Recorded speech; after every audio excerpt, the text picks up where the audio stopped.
Phần 1. Khi cỗ máy ghi bàn đối đầu cỗ máy chiến thuật. Chỉ còn 90 phút nữa, một trong hai giấc mơ lớn nhất World Cup 2026 sẽ phải dừng lại. Một bên là Na Uy, hiện tượng vĩ đại nhất của giải đấu. Một bên là tuyển Anh, tập thể được xây dựng để chinh phục chức vô địch. Và ở giữa họ là Erling Haaland, tiền đạo đạo khiến cả châu Âu phải thay đổi cách phòng ngự. Đây không đơn thuần là một trận tứ kết. Đây là cuộc đối đầu giữa hai triết lý bóng đá hoàn toàn trái ngược. Một bên chấp nhận không kiểm soát bóng nhưng luôn biết cách kết liễu đối thủ chỉ bằng vài đường chuyền. Bên kia muốn làm chủ mọi khoảng không trên sân bằng hệ thống kiểm soát được tổ chức gần như hoàn hảo.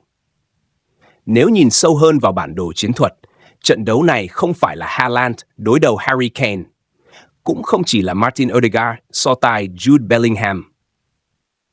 Đây là cuộc chiến giữa một siêu tiền đạo có khả năng phá vỡ mọi cấu trúc phòng ngự và một hệ thống chiến thuật được Thomas Tuchel thiết kế để triệt tiêu 9 mẫu cầu thủ như Haaland. Đó là lý do rất nhiều chuyên gia tại Anh xem đây là trận đấu hấp dẫn nhất vòng tứ kết. Bởi kết quả của nó sẽ không được quyết định bởi số lần cầm bóng, cũng không phụ thuộc vào đội sở hữu nhiều ngôi sao hơn, mà phụ thuộc vào việc đội nào kiểm soát không gian tốt hơn trong những thời điểm quyết định. Na Uy bước vào trận đấu với tâm thế của đội bóng không còn gì để mất. Lần đầu tiên trong lịch sử góp mặt ở tứ kết World Cup, thầy trò Ståle Solbakken đã vượt xa mọi kỳ vọng ban đầu. Họ loại Brazil. Họ khiến cả thế giới phải nhìn nhận lại vị thế của bóng đá Bắc Âu. Quan trọng hơn, họ sở hữu tiền đạo có phong độ đáng sợ nhất giải đấu. Erling Haaland không chỉ dẫn đầu cuộc đua chiếc giày vàng, anh còn là trung tâm trong toàn bộ hệ thống tấn công của Na Uy. Không phải vì Haaland chạm bóng nhiều, mà bởi mỗi lần anh xuất hiện trong khu vực 16m50 đều tạo ra áp lực cực lớn lên cấu trúc phòng ngự đối phương. Chỉ cần một pha chạy chỗ, một cú bứt tốc hay một tình huống tì đè đúng thời điểm, toàn bộ hàng thủ có thể bị kéo lệch khỏi vị trí. Đó là giá trị mà rất ít tiền đạo trên thế giới hiện nay có thể tạo ra. Ở phía đối diện, đội tuyển Anh đến World Cup với rất nhiều nghi ngờ. Nhưng càng tiến sâu, cỗ máy của Thomas Tuchel càng vận hành ổn định. Tam sư không còn chơi thứ bóng đá phụ thuộc hoàn toàn vào cảm hứng cá nhân. Họ kiểm soát thế trận bằng cấu trúc, tấn công bằng tổ chức, phòng ngự bằng khoảng cách đội hình. Đó là dấu ấn rất đặc trưng của Thomas Tuchel. Mỗi cầu thủ đều biết mình phải đứng ở đâu, di chuyển khi nào và tạo ưu thế quân số tại khu vực nào trên sân. Chính điều đó giúp tuyển Anh vượt qua những thời điểm khó khăn trước Mexico và CSDC Congo. Nhưng trước Na Uy, mọi sai số đều sẽ bị trừng phạt ngay lập tức, bởi đối thủ không cần nhiều cơ hội, họ chỉ cần Haaland. Một điểm rất đáng chú ý trước giờ bóng lăn chính là sự đối lập hoàn toàn về cách tiếp cận trận đấu. Anh nhiều khả năng sẽ kiểm soát bóng trên 60%. Na Uy có thể chỉ cần khoảng 40%. Nhưng điều quan trọng không phải là tỷ lệ cầm bóng, điều quan trọng là chất lượng của từng lần đưa bóng vào 1/3 cuối sân. Na Uy không tạo nhiều cơ hội, nhưng mỗi cơ hội đều có tỷ lệ chuyển hóa rất cao. Trong khi đó, tuyển Anh có thể tạo ra nhiều pha tấn công hơn, nhưng họ sẽ phải đối mặt với nguy cơ bị phản công bất cứ lúc nào nếu mất bóng ở khu vực giữa sân. Và đó chính là chiếc bẫy lớn nhất mà Ståle Solbakken đang chuẩn bị. Không pressing quá mạnh, không lao lên cướp bóng bằng mọi giá. Na Uy sẽ kiên nhẫn, họ sẵn sàng lùi sâu, nhường quyền kiểm soát, đợi đúng khoảnh khắc tuyển Anh dâng đội hình lên cao, rồi tung ra những đường chuyền trực diện chỉ sau 2 hoặc 3 nhịp chạm. Nếu thành công, toàn bộ khoảng trống phía sau hàng thủ tam sư sẽ trở thành đường băng dành cho Haaland. Vậy câu hỏi lớn nhất trước trận đấu này là gì? Liệu Thomas Tuchel có thể khóa chặt tiền đạo nguy hiểm nhất World Cup bằng sức mạnh của cả một hệ thống chiến thuật? Hay Erling Haaland sẽ một lần nữa chứng minh rằng đôi khi chỉ cần một khoảnh khắc thiên tài cũng đủ đánh bại mọi sơ đồ hoàn hảo? Đó sẽ là chủ đề chúng ta cùng phân tích ngay sau đây, khi đi sâu vào từng mắt xích chiến thuật, có thể định đoạt tấm vé vào bán kết World Cup 2026. Top phần 2, hai triết lý đối đầu. Khi Haaland thách thức cờ máy của Thomas Tuchel. Nếu phần lớn các trận đấu tại World Cup được quyết định bởi khoảnh khắc của những ngôi sao, thì cuộc đối đầu giữa Anh và Na Uy nhiều khả năng sẽ được định đoạt bởi cách hai huấn luyện viên kiểm soát không gian. Đây không phải màn so tài giữa hai đội bóng có triết lý giống nhau. Ngược lại, hai hệ thống gần như đối lập hoàn toàn. Một bên muốn làm chủ trái bóng, Một bên chỉ cần làm chủ thời điểm. Đó là khác biệt lớn nhất. Na Uy bước vào trận đấu này với tâm thế của một đội bóng hiểu rất rõ điểm mạnh của mình. Helvi Ståle Solbakken không cố biến Na Uy thành đội kiểm soát thế trận. Ông cũng không yêu cầu các học trò pressing điên cuồng như nhiều đội bóng hiện đại. Thay vào đó, Na Uy xây dựng lối chơi dựa trên 3 nguyên tắc rất rõ ràng. Khối đội hình giữ cự ly trung bình, thu hồi bóng ở khu vực giữa sân và chuyển trạng thái sang tấn công với tốc độ cao nhất có thể. Đó là mẫu vertical transition, chuyển đổi theo chiều dọc mà rất nhiều đội bóng hàng đầu châu Âu đang sử dụng.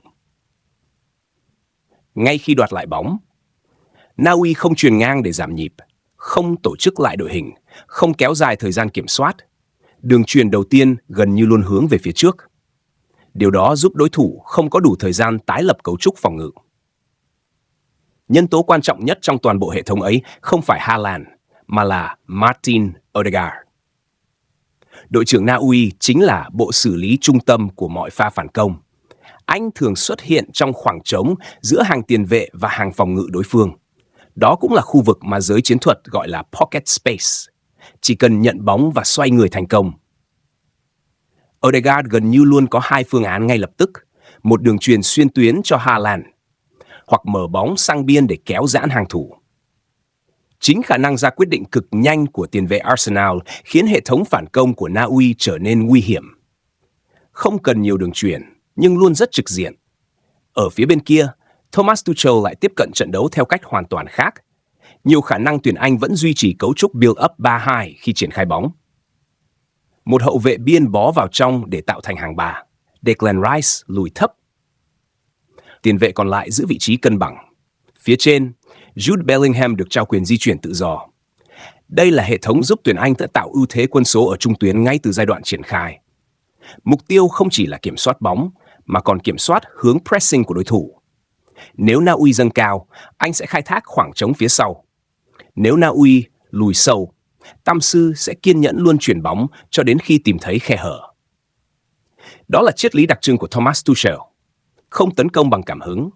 Mọi pha triển khai đều có cấu trúc, mọi vị trí đều được tính toán. Nhưng chính hệ thống này cũng tồn tại một rủi ro rất lớn. Khi 2 hậu vệ biên đồng loạt dâng cao để hỗ trợ tấn công, không gian phía sau họ sẽ mở ra. Nếu mất bóng trong giai đoạn build-up, tuyển Anh sẽ phải đối mặt với điều nguy hiểm nhất. Một cuộc phản công mà Haaland là người chạy đầu tiên. Đó là tình huống mà bất kỳ hàng thủ nào cũng không muốn chứng kiến. Bởi Haaland không cần quá nhiều khoảng trống. Anh chỉ cần vài mét phía sau lưng trung vệ, một đường chuyền đúng thời điểm và một pha bứt tốc. Phần còn lại gần như là cuộc đua bất khả thi.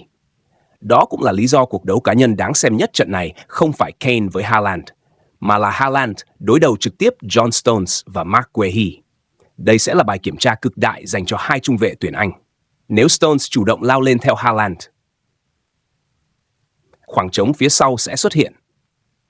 Nếu Guehi rời vị trí để bọc lót, các tiền vệ tuyến 2 của Na Uy sẽ có cơ hội xâm nhập.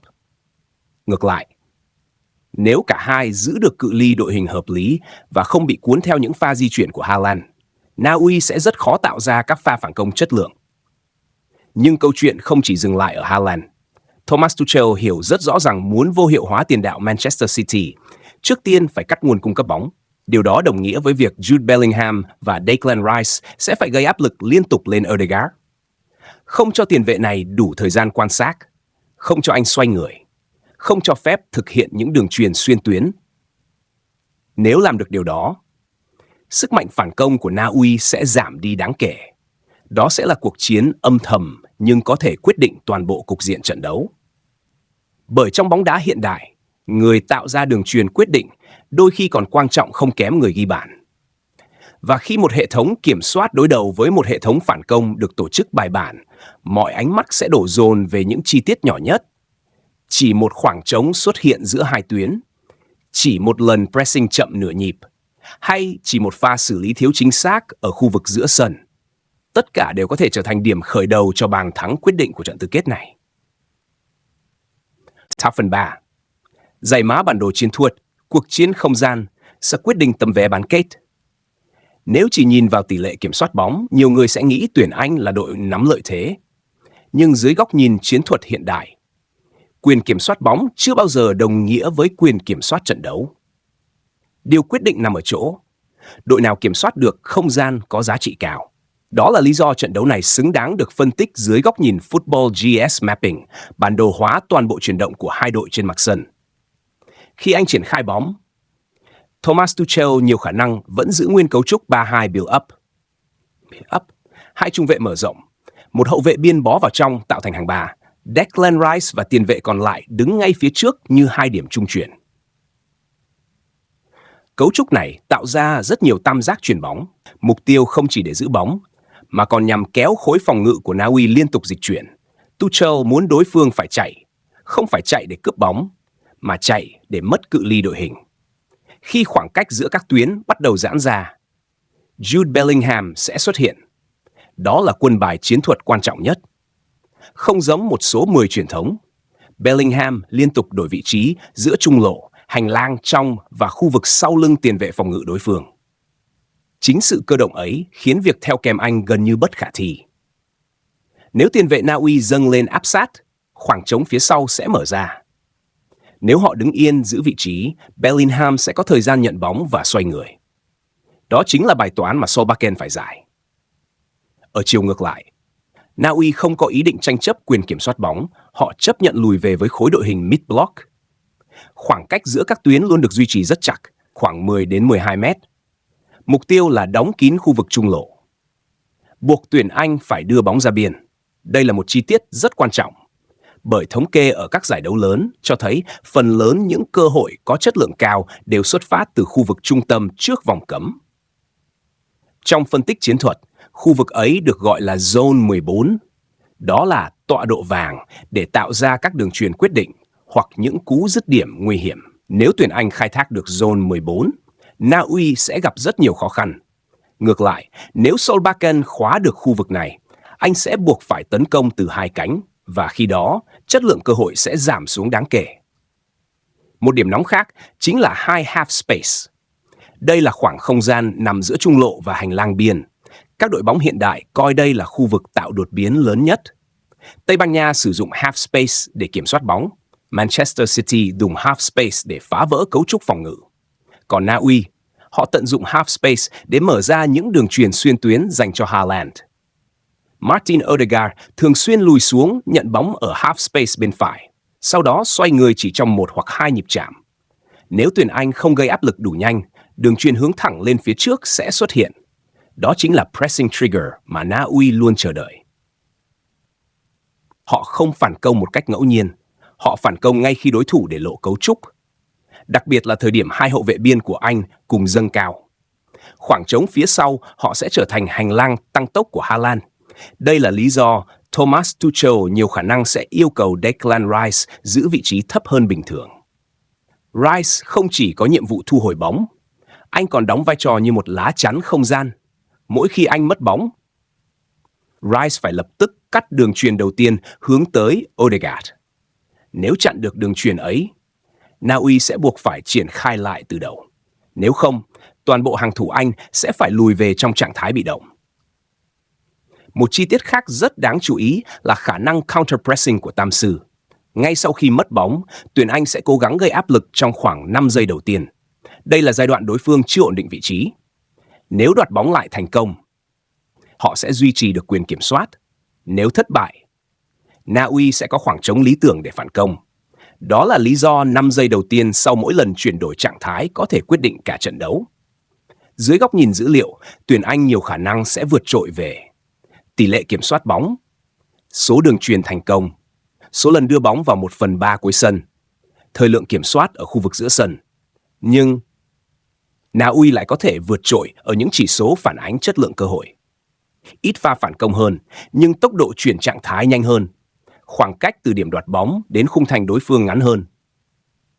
Và đặc biệt, hiệu suất dứt điểm của Haaland luôn nằm trong nhóm cao nhất thế giới.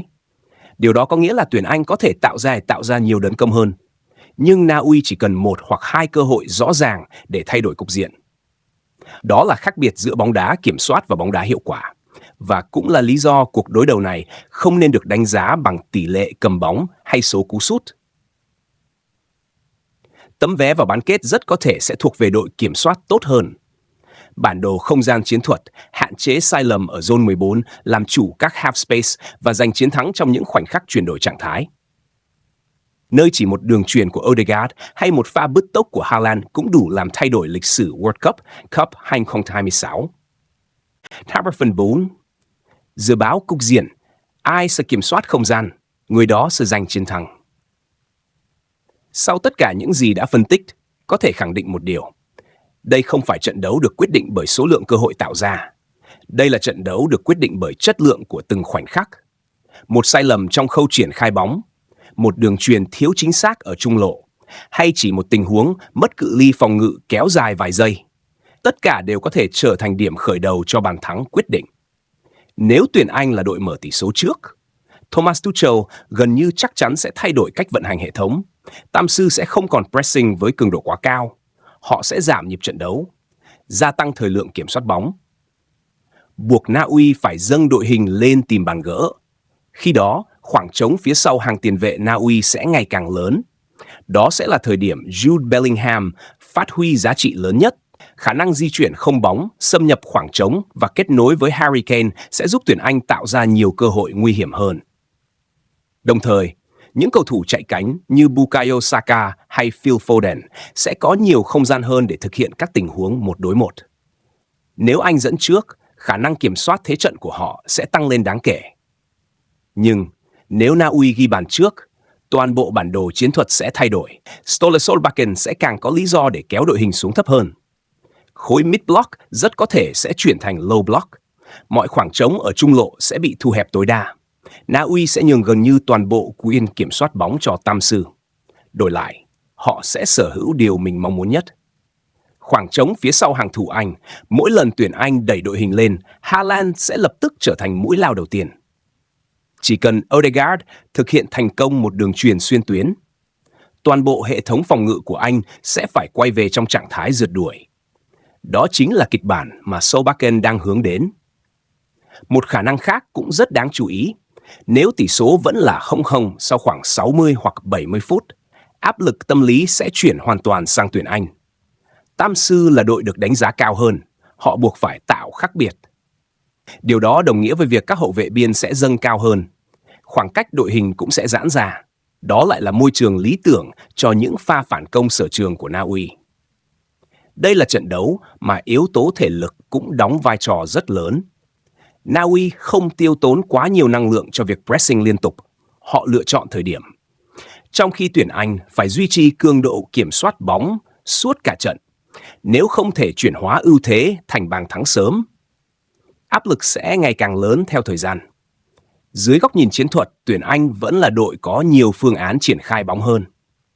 Họ sở hữu hệ thống kiểm soát hoàn chỉnh, khả năng luân chuyển bóng linh hoạt. Nhiều cầu thủ có thể tạo đột biến ở tuyến 2 và đặc biệt là chiều sâu đội hình đủ để thay đổi cục diện từ băng ghế dự bị. Tuy nhiên, Na Uy lại sở hữu thứ vũ khí mà bất kỳ đội bóng nào cũng phải dè chừng. Đó là hiệu quả. Họ không cần tạo ra 10 cơ hội. Họ chỉ cần một tình huống phản công đúng thời điểm. Và khi người kết thúc là Erling Haaland, xác suất chuyển hóa thành bàn thắng luôn ở mức rất cao. Đó là lý do trận đấu này có thể không xuất hiện nhiều bàn thắng, nhưng từng cơ hội đều mang giá trị cực lớn. Dự đoán của Skyview Football, tuyển Anh sẽ kiểm soát bóng khoảng 58 đến 62%. Na Uy chủ động lùi thấp và chờ thời cơ phản công. Thế trận sẽ giằng co trong phần lớn thời gian. Những phút cuối trận sẽ là thời điểm quyết định. Nếu tuyển Anh duy trì được sự cân bằng giữa tấn công và phòng ngự chuyển đổi, họ có nhiều cơ hội giành quyền đi tiếp. Ngược lại, chỉ một lần mất bóng ở khu vực giữa sân cũng đủ để Haaland trừng phạt. Dự đoán tỷ số: Anh 2-1 Na Uy. Đây sẽ là trận đấu mà chiến thắng không thuộc về đội cầm bóng nhiều hơn, cũng không thuộc về đội sút nhiều hơn. Chiến thắng sẽ thuộc về đội hiểu rõ cách kiểm soát không gian, hạn chế sai lầm trong chuyển đổi trạng thái và tận dụng tốt nhất những khoảnh khắc quyết định. Nếu quý vị yêu thích những phân tích chiến thuật chuyên sâu dựa trên bản đồ hóa không gian sân cỏ, dữ liệu hiện đại và góc nhìn của các huấn luyện viên hàng đầu, đừng quên nhấn like, đăng ký kênh Skyview Football và bật chuông thông báo để không bỏ lỡ những video độc quyền xuyên suốt hành trình World Cup 2026. Tại Skyview Football, chúng tôi không chỉ phân tích kết quả của một trận đấu, mà còn giải mã vì sao chiến thắng được tạo ra và những chi tiết chiến thuật mà truyền hình thông thường rất ít khi đề cập. Còn bây giờ, câu hỏi dành cho tất cả quý vị là, liệu Thomas Tuchel có nên kiên định với hệ thống kiểm soát bóng chủ động, hay ông cần chấp nhận chơi thực dụng hơn để triệt tiêu tốc độ của Haaland và Odegaard? Hãy để lại dự đoán tỷ số, cầu thủ xuất sắc nhất trận và quan điểm chiến thuật của bạn dưới phần bình luận. Chúng ta hãy cùng tranh luận xem liệu cỗ máy chiến thuật của tuyển Anh hay cỗ máy ghi bàn Erling Haaland sẽ giành quyền bước vào bán kết World Cup 2026.